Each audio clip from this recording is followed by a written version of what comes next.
much. Welcome back to Party PV Universe. So we are again back with engineering drawing की जो important theory है बेटा, सबको thumbnail देख के समझ में आ जाएगा कि ये वो theory है जो बैक लगने से बचा सकती है. So बेटा, for your information, देखो जो ईडी में थ्योरी वाला पार्ट आता है वो 28 मार्क्स का 100% आता है. That could be 2 questions AutoCAD में से, 1 क्वेश्चन स्केल में से और 1 क्वेश्चन जो मैं आपको यहाँ थ्योरी बताने जा रही हूँ उसमें से.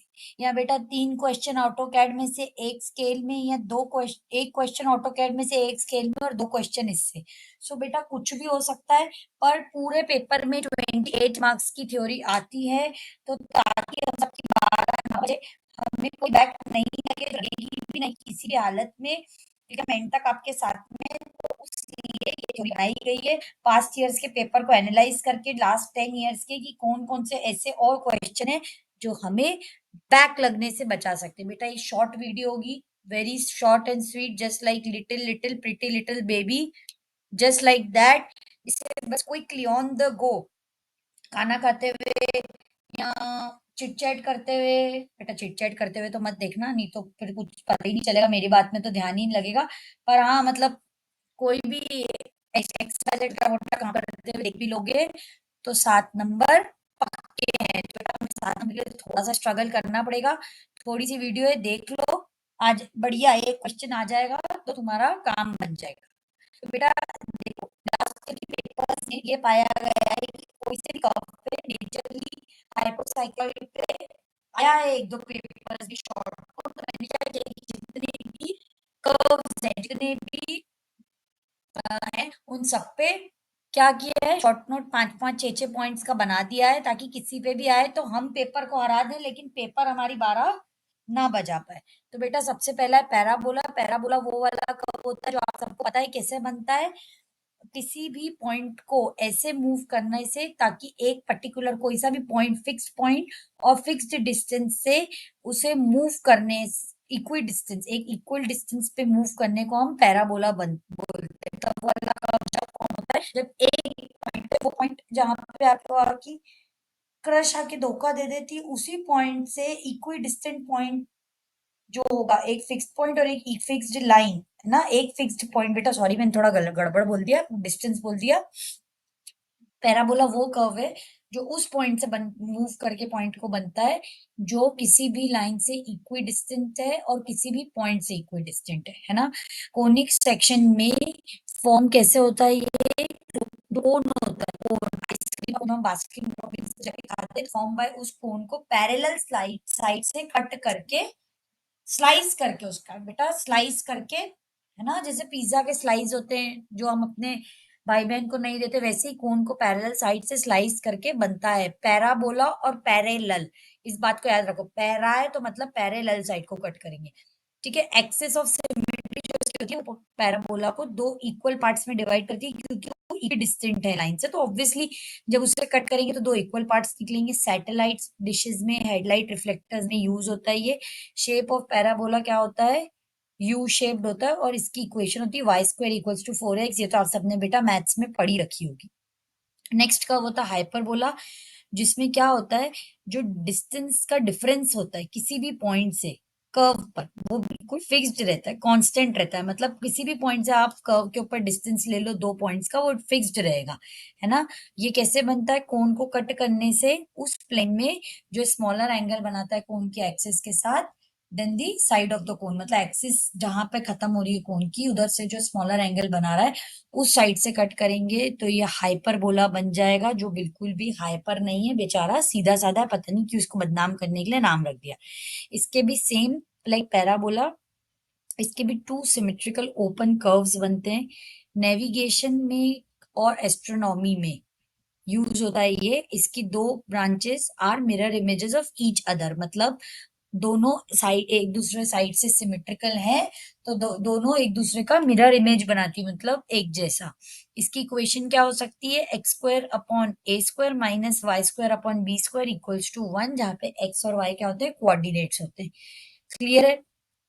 Moving to next type of curve, that is ellipse, जो वही एलिप्स जो सर्कल की कजिन है, जो पिज्जा लेती है और जिम नहीं जाती, जिम क्या करने जाती है? सिर्फ स्टैनली की बॉटल को शो ऑफ करने।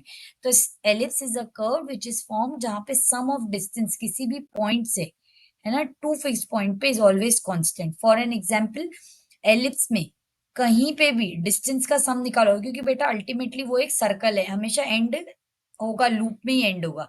तो किसी भी पॉइंट से जो डिस्टेंस है, सम ऑफ डिस्टेंस किसी भी पॉइंट से on it to the two fix point, मतलब अगर एक एलिप्स पे खड़े होके हम टोटल सम ऑफ डिस्टेंस कहाँ तक, मतलब कर्व के ऊपर सम ऑफ डिस्टेंस टू, जो भी उसके फिक्स पॉइंट से डिस्टेंस है वो निकालेंगे, तो वो हमेशा कांस्टेंट रहेगा, वो चेंज नहीं हो सकता, वो बढ़ नहीं सकता, वो घट नहीं सकता। ओवल शेप होता है, क्यों ओवल शेप होता है? क्योंकि खा खा के उसकी बेली कम नहीं बढ़ रही है ना। It is found form by slicing a cone at an angle to its base, मतलब कोन का जो बेस एंगल होता है वहां पे ये बनता है उसको स्लाइस करने से। प्लैनेटरी ऑर्बिट्स में आर्किटेक्चर में यूज होता है। Has a major and minor axes होता है इसमें, और इसमें भी सेम, बस बेटा जस्ट लाइक हाइपरबोला, इसकी इक्वेशन में प्लस आ जाता है बीच में। देन साइक्लॉइड, बेटा साइक्लोन नहीं है जो आपके ऊपर आ रहा है, साइक्लॉइड है, ये भी सर्कल फैमिली का पार्ट होता है। और ये क्या होता है? साइक्लॉइड वो part traced by, cycloid is the part traced by a point on circumference of a circle, मतलब अगर सर्कल की सर्कमफेरेंस पे कोई पॉइंट है तो हम उस पॉइंट तक पहुंचने के लिए जिस पाथ पे घूम रहे हैं, जैसे आप आपकी क्रश के घर तक पहुंचने के लिए, उसका घर ढूंढने के लिए जिस रास्ते पे जा रहे हैं, बस वही पाथ को बेटा साइक्लोन जैसा आपके पास आएगा, पलट के, इसलिए मत जाओ, पढ़ाई पे ध्यान दे लो। तो वही साइक्लॉइड है। तो सर्कमफेरेंस पे जो point of a circle rolling along a straight line, मतलब किसी भी पर्टिकुलर सर्कल पे कोई भी ऐसा पाथ जो ट्रेस किया जाए उसकी सरकमफेरेंस पे, सरकमफेरेंस मतलब आउटर जो पूरा सर्कल की बाउंड्री होती है उस पे, है ना, स्ट्रेट लाइन रोल करता है, उसे साइक्लॉइड बोलते हैं।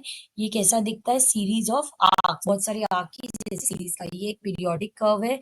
गियर टीथ डिजाइन में, ब्रिजेस की डिजाइन में साइक्लॉइड यूज होता है जब उसको सॉरी मतलब ईडी के कैड जैसे सॉफ्टवेयर में ड्रॉ करना पड़ता है। It has no sharp corners, क्योंकि ये पूरा सर्कल है, सर्कल के शार्प कॉर्नर्स होते हैं नहीं। इसका जो कर्व होता है वो कैसा होता है? स्मूथ, जैसी हम सबकी जिंदगी है, जो कि झूठ है। Generated by circle rolling on a straight path, कोई भी सर्कल अगर स्ट्रेट पाथ पे चल रहा है अपने सर्कमफेरेंस के अलोंग, उससे उन पॉइंट्स को मिलाकर बनाएंगे तो क्या बन जाएगा? साइक्लॉइड बन जाएगा। हाइपोसाइक्लॉइड जैसे हाइपरबोला होता है, तो वैसे एक हाइपोसाइक्लॉइड भी होता है।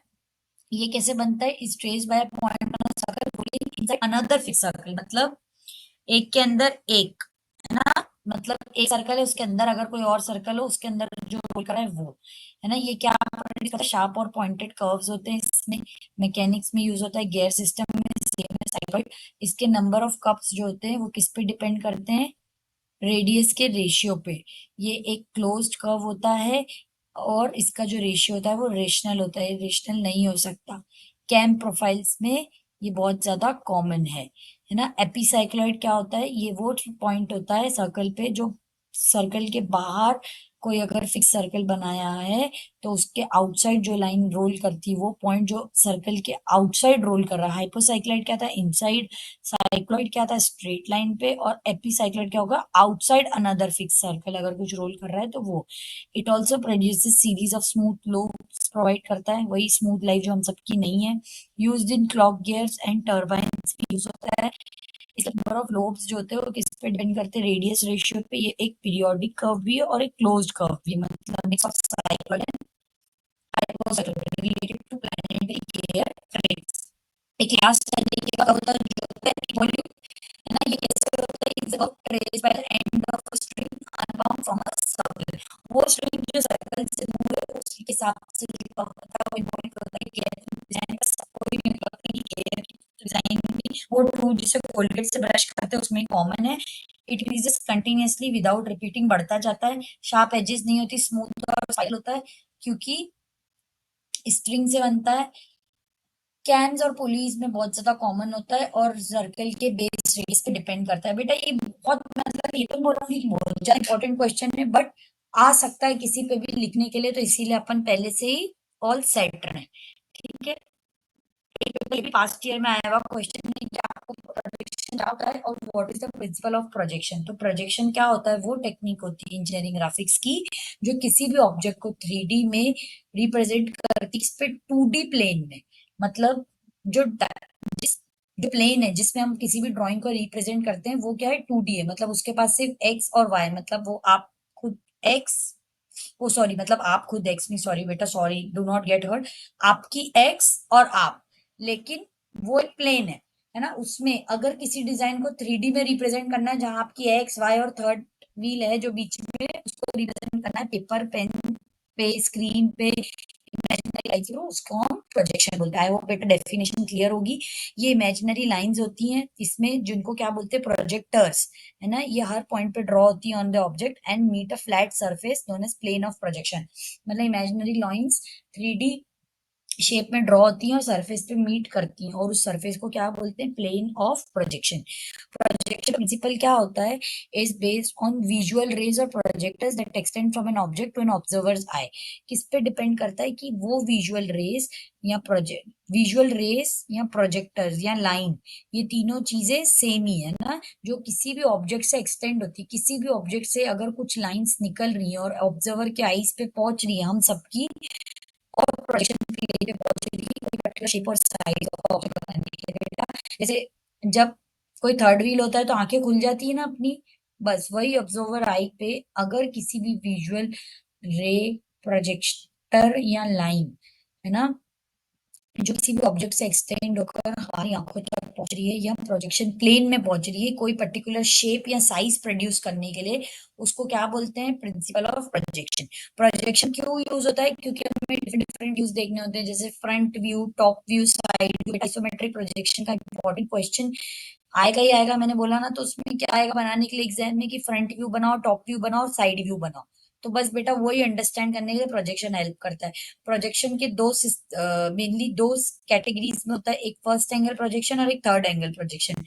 बेटा इंडिया यूरोप में यूज करते हैं first angle, third angle projection कहाँ यूज होता है, यूएसए और कनाडा में, है ना। एंड दो मेजर टाइप्स के प्रोजेक्शन होते हैं, एक होता है ऑर्थोग्राफिक प्रोजेक्शन और एक होता है आइसोमेट्रिक प्रोजेक्शन या पिक्टोरियल प्रोजेक्शन। ऑर्थोग्राफिक क्या होता है, जो प्रोजेक्टर्स होते हैं वो परपेंडिकुलर टू द प्लेन होते हैं। ये मैं आपको ब्रीफ सॉरी डिटेल में नेक्स्ट स्लाइड में समझाती हूँ। क्या होता है, क्लियर एक्यूरेट और मेजर रिप्रेजेंटेशन करना ऑब्जेक्ट इंजीनियरिंग डिजाइन मैन्युफैक्चरिंग और इसके अलावा एग्जामिनर का सबसे ज्यादा फेवरेट क्वेश्चन जो आप शायद बेटा मतलब मेरी मानो तो भले ही पहले के दो छोड़ देना, बट ये मत छोड़ के जाना, डिफरेंस बिटवीन फर्स्ट एंगल और थर्ड एंगल प्रोजेक्टर कम से कम भी 5 से 6 पेपर्स में रिपीटेड है, डायरेक्ट क्वेश्चन, इसलिए डू नॉट लीव।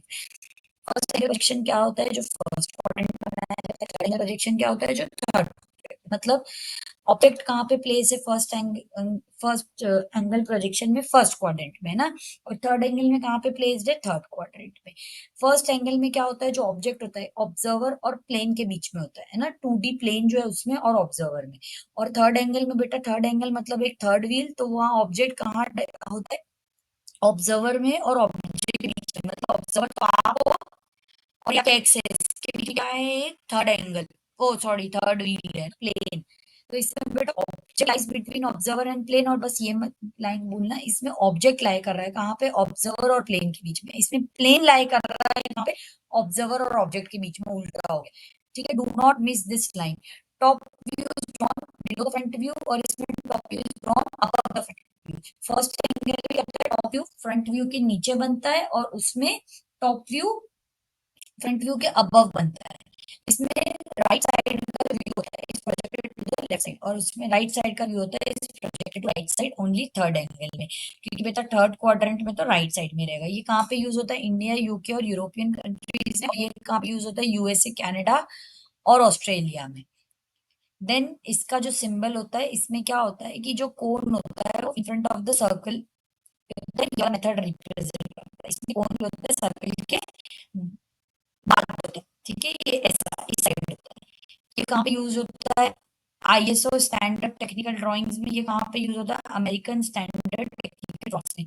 बेटा कोई 6 पॉइंट्स भी इसके ढंग से लिख के आ जाएगा ना तो 100% मार्क्स आएंगे। This is very very important question, do not miss it. Next question बेटा, डिफरेंशिएट आएगा या तो आइसोमेट्रिक प्रोजेक्शन में, ऑर्थोग्राफिक प्रोजेक्शन में, ऐसा राइट शॉर्ट प्रोजेक्शन। या ऐसा भी आ सकता है, what do you mean by projection, what is the principle of projection and explain isometric projection। बेटा कुछ भी आ सकता है, तो अगर बेटा शॉर्ट नोट है तो क्या देना है, ये 7 के 7 पॉइंट आइसोमेट्रिक प्रोजेक्शन लिख के आ जाना। ऑर्थोग्राफिक का है तो क्या करना, 7 पॉइंट शॉर्ट नोट में लिख के आना। एक ही साथ याद कर लो, इतना टाइम नहीं है, हम बार बार पूरा याद कर, और अगर डिफरेंस है तो ये पूरा लिख के आना, ठीक है। आइसोमेट्रिक क्या होता है, ये शोज 3D व्यू शो करता है सिंगल इमेज में, और ये क्या करता है 2D व्यू शो करता है front top and slide separately, ठीक है, अलग अलग इमेज में। ये यूज टू, अगर किसी भी ऑब्जेक्ट की कंप्लीट, अगर किसी भी ऑब्जेक्ट को विजुअलाइज करना है तो हम क्या यूज करते हैं, आइसोमेट्रिक प्रोजेक्शन। लेकिन किसी भी ऑब्जेक्ट को accurate dimensioning and technical way में विजुअलाइज करना है तो हम यूज करते हैं ऑर्थोग्राफिक, है ना। देन इसमें 3 होते हैं, एक्स वाई जेड, आपको पता ही बेटा, मैंने बता दिया कि ये आपकी एक्स है, ये आप हो, और ये है ना। और ये कैसे होते हैं, 120 डिग्री टू ईच अदर। और इसमें क्या होता है, each view is drawn on separate plane, मतलब साथ नहीं होते, सेपरेट प्लेन में होते हैं, और ये सब परपेंडिकुलर होते हैं किसके, प्रोजेक्शन प्लेन के। ये ट्रू डायमेंशन नहीं शो करता डिस्टॉर्शन के कारण, ये true size shape of an object her view में शो करता है। इसमें ड्राइंग कैसे बनाई जाती है, using 30 degree angle lines from the horizontal, कैसे बनाई जाती है, राइट एंगल से using ortho projection lines right angle. ये सिंगल ड्राइंग होती है, इसकी पूरा आइडिया दे देती है, इसमें मल्टीपल ड्राइंग लगती है पूरा समझने के लिए। ये कहीं प्रेजेंटेशन में, डिजाइन विजुअल्स में जो 3D ऑब्जेक्ट होते हैं, ये कि इसमें इंजीनियरिंग ड्राइंग, ब्लूप्रिंट और प्रोडक्शन।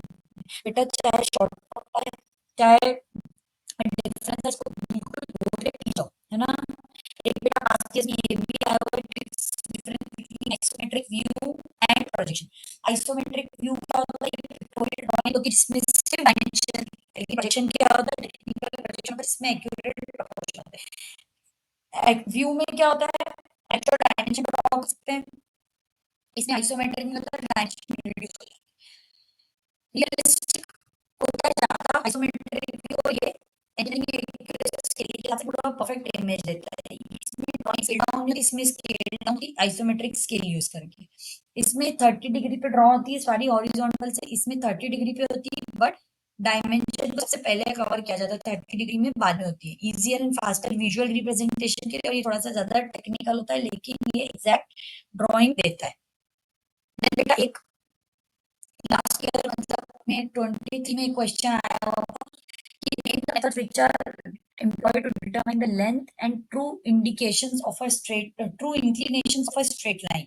तो बेटा to determine the true length and true inclination of straight line engineering graphics में following methods यूज होते हैं। एक होता है रोटेशन मेथड, है ना, लाइन को क्या किया जाता है, रोटेट किया जाता है एक पर्टिकुलर प्लेन, चाहे वो हॉरिजॉन्टल चाहे वर्टिकल, क्योंकि आपकी उसको किसी भी रेफरेंस लाइन जिससे मेजर करना है उसके पैरेलल बनाया जाए।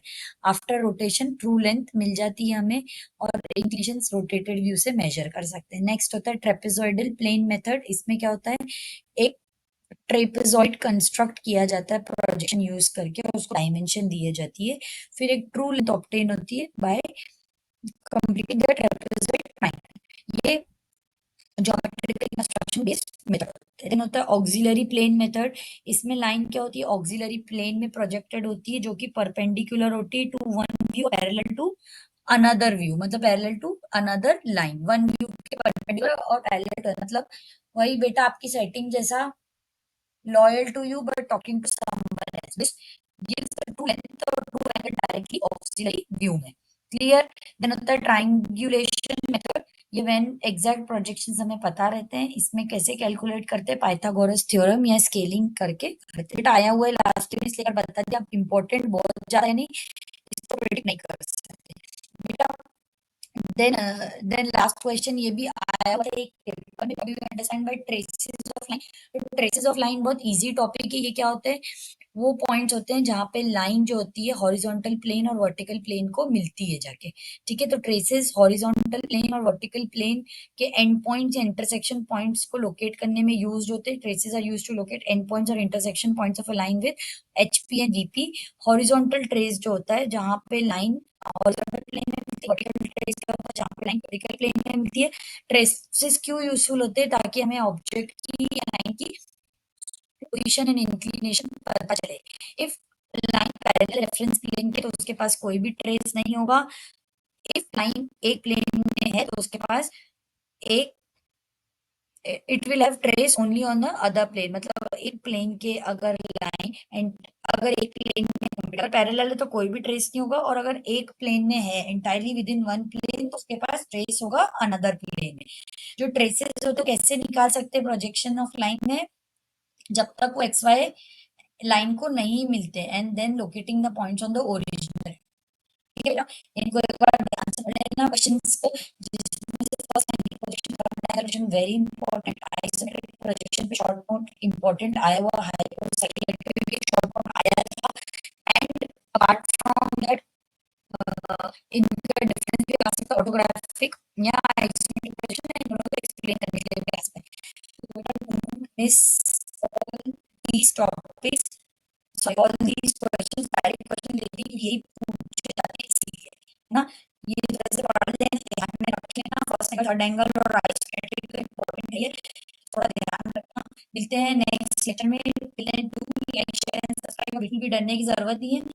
अगर मान लो कि बेटा दो क्वेश्चन ऑटोकैड और एक क्वेश्चन स्केल है, कितने मार्क्स तो 21, और बेटा पूरे फुल तो शायद ही देते क्योंकि एग्जामिनर फ्रस्ट्रेटेड होते, तो समझ लो कि 19 नंबर बन रहे है ना। और एक क्वेश्चन इस पूरी थ्योरी के साथ गया तो 7 नंबर ऐड हो जाएंगे बेटा। 19 प्लस 7 कितना हो, 26 है ना, प्लस एक आठ बेटा ड्राइंग तो इतने तीन चार पांच दिन सीख ही ली होगी, तो बेटा पास करने का बैक लगने का सेवन नहीं है, तो इसको ध्यान से देखना। Thank you so much for watching. इसकी जो पीडीएफ है वो आपको व्हाट्सएप चैनल में मिल जाएगी। Thanks a lot.